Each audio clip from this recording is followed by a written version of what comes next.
Okay, yeah. Okay, so hello everyone, good afternoon.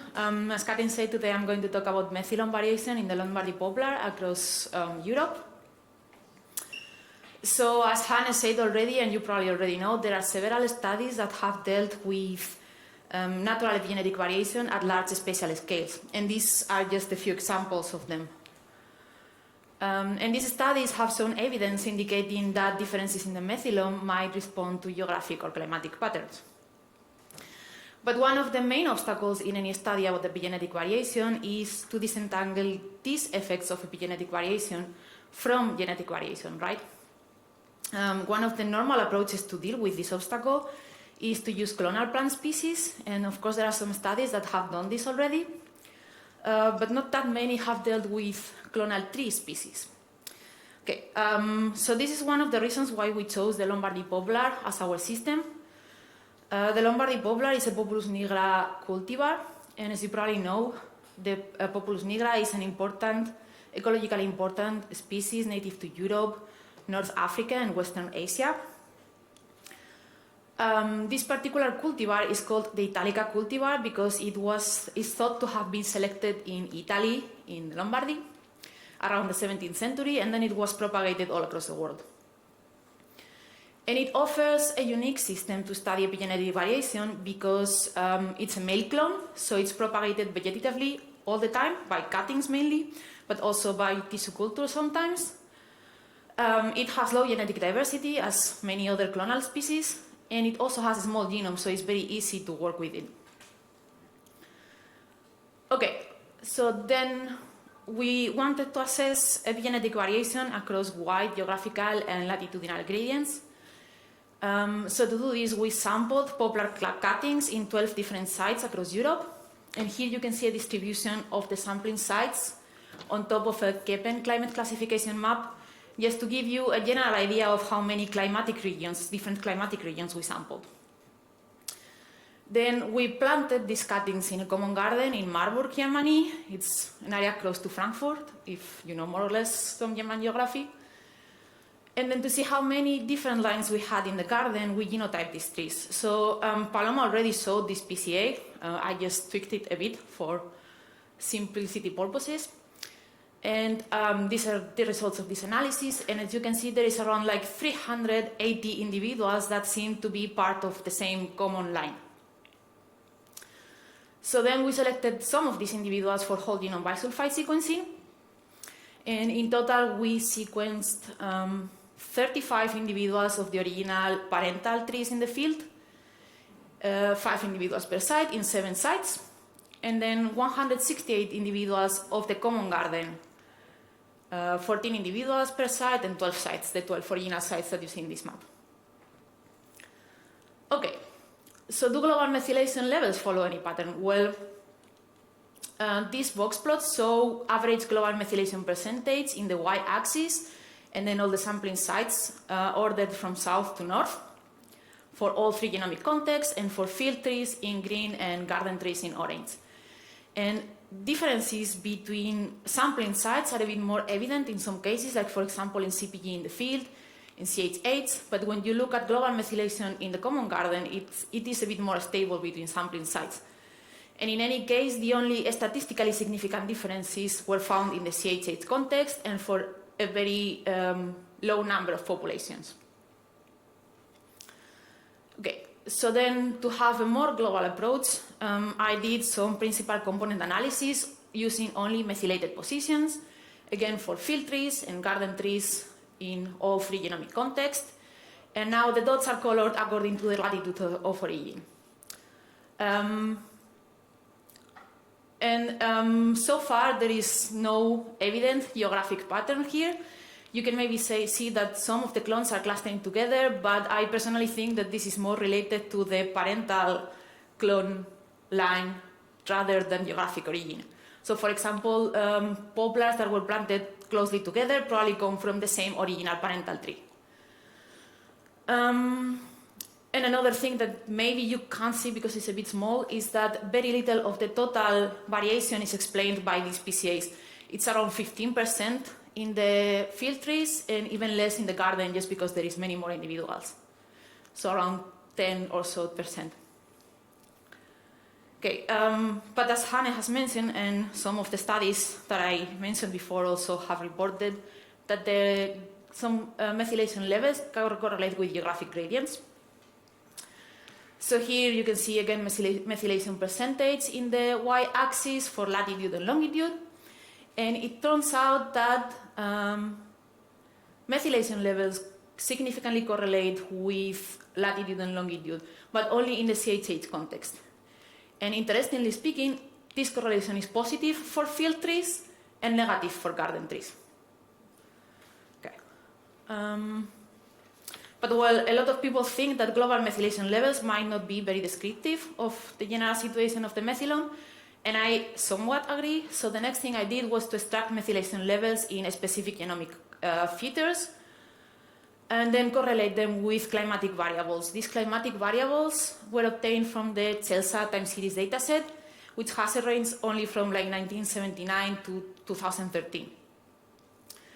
These plots only show some of the genomic features and some of the bioclimatic variables for simplicity. But one of the interesting things is that here in CG, you can see that there is a negative correlation with some temperature variables and mostly with precipitation variables. And then these are a temperature and precipitation gradient obtained from PCAs using all bioclimatic variables.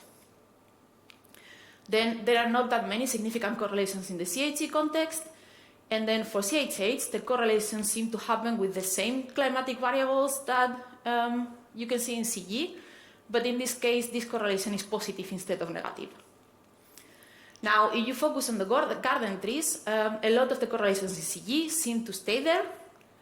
Suddenly, there is many more correlations in the CHE context, and then a lot of the correlations in CHH completely change, so they go from positive to negative. But these plots have to be taken with a grain of salt because they are done with this paired dataset, and these are just 35 field trees and 35 garden trees. And it turns out that when I repeat this same kind of analysis with all 168 samples in the garden, a lot of the correlations just disappear. They can't be found anymore. And some of them get weaker compared to the other plots. But still, these few correlations that remain are interesting, so I thought they might be related to how much or what percentage of the epigenetic variation is inherited by the next clonal generation. So for this I used DMRs. I don't know, I think maybe Iris mentioned it before. These DMRs were obtained with the EpiDiverse pipeline, and what it does is just take pairwise comparisons between all possible groups and then calculates DMRs based on that. So I did that for field trees and for garden trees. And the first thing that stood out was that total number of DMRs seems to increase with geographic distance. So I tested this using mantle tests, and as you can see, it is significant for CG and CHG, both for field and garden trees, but not significant for CHH. And then some of the populations stand a bit more, like for example, in this case, Lithuania. Here you can see this is Spain and Norway, which are the most extreme populations that we have. And Lithuania is here again. And then one of the things is that in the garden, the number of total DMRs in CHH is very low. And then I wanted to see how many of these DMRs pass from the field trees to the garden trees. So I intersected both datasets. I intersected DMRs between field trees with DMRs between garden trees. And as expected, a lot of these DMRs, this is percentage of overlapping DMRs in the x-axis, and then each bar plot is a pairwise comparison. And as expected, yeah, a lot of the DMRs in CG and CHG remain or are passed from the field trees to the garden trees, but not that many in the CHH. And this percentage in CHH is a bit misleading too, because here you can see that 25% of the DMRs are transmitted, but that means like 5 out of 15 or whatever, so it's a very little low number. But that doesn't mean that there isn't new DMRs. This is the number of new DMRs that I can find in the garden compared with the field trees. Yeah, this is like really interesting because it really depends on specific pairwise comparisons. So for example, for the first pairwise comparison, that number is not that high, but then if you check the third pairwise comparison, then we come to 2,500. And it varies a lot between pairwise comparisons for CG and CHG, but not that much for CH8. Okay. I think I went a bit fast, but well.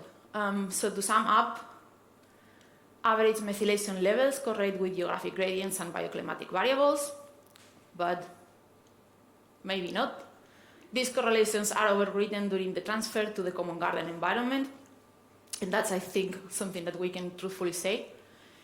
And about half of the DMRs occurring in symmetric context are truthfully transmitted to the next clonal generation.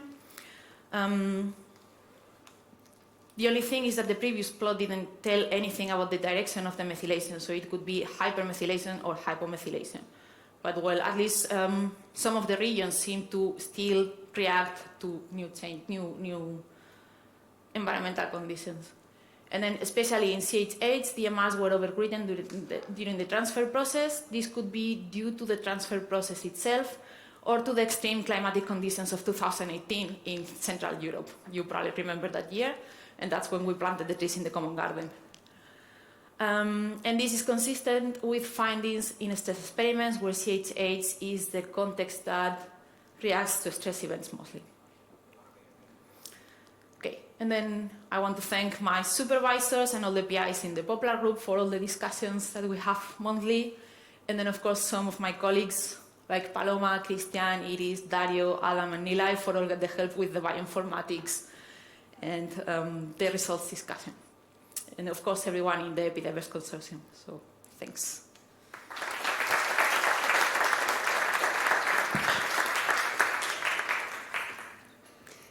Yeah, thank you very much for the presentation. Are there questions from the audience? Yep. Nice talk. Was there any directionality in the DMRs, and in particular in the CHH DMRs? By that I mean reduction in DNA methylation or an increase in DNA methylation? Or was it all over the place? Sorry, I didn't understand the question. Can you repeat it? The DMRs that you identified, Yes. and particularly the ones that you suspect to be stress responsive, so the CHH DMRs, was there any pattern as to which they were going into one direction, like increase in DNA methylation or a decrease in DNA methylation, or was it all pretty much evenly distributed? Yeah, so that's a very good question, and that's actually maybe a bit of a drawback of our pipeline, and that's that the direction of the methylation depends on which group goes first in the pairwise comparison. So in this case, when you compare groups from the garden with groups from the field, there is always an hypomethylation event just because the field trees are hypermethylated. So if you remember the plots with the latitude and longitude, you could see that all the dots in green, maybe, were a bit higher compared to the garden. And we think that might be related to these. So I think that's probably also relating to CHH methylation. But we still need to do a more in-depth analysis because how we dealt with the raw data at the beginning when mapping and methylation calling and stuff, maybe it's not the best way to see TE methylation in depth. But we're working on it. Paloma is also doing a lot of work with that. Yeah. So is there an online question? No, then we can continue here. Yes, thank you. So you show that, so we know from other studies that the CHH context is very responsive to stresses, and also you see in your study that what you find in the garden does not really reflect anymore what the trees in the field expressed, which makes sense then. But I was wondering, what do you think about all the other DMRs that you have in the other contexts, like CG and CHG? Because there seem to be a lot, and they seem to be stable, at least from the garden, from the field to the garden. Do you have any idea where they come from, or what they would mean, or are they relevant? I'm not sure. So the thing is, like, CG methylation, it's always supposed to be the most stable, and also by default CHG methylation. But what I'm seeing in poplar is that maybe a part of it is still kind of dynamic. So that would explain, for example, why these correlations with bioclimatic variables change both in CG and CHG at some point. But it also seems to be very case-specific. And I think I would need more climatic data to actually test that, and more maybe reciprocal transplant experiments, because this climatic data only goes until 2013, and maybe Populus the Italica cultivar is somehow reacting maybe faster than we think, but of course we need temporal sampling. So, yeah. Okay, one last question over here. Yes, maybe I missed that, but do you find any association with your DMR to gene expression change or to phenotypic variation in your study? Yeah, so that's also a very good question. I don't have enough gene expression data to actually do that, but I have a lot of phenotypic data. I didn't show it here because I thought I would not have time enough to explain. And the fact is that we don't see that many phenotypic differences in the common garden anymore. And they seem to be explained more by microenvironmental conditions in the common garden, because we have each tree is a plot of 1 meter by 1 meter.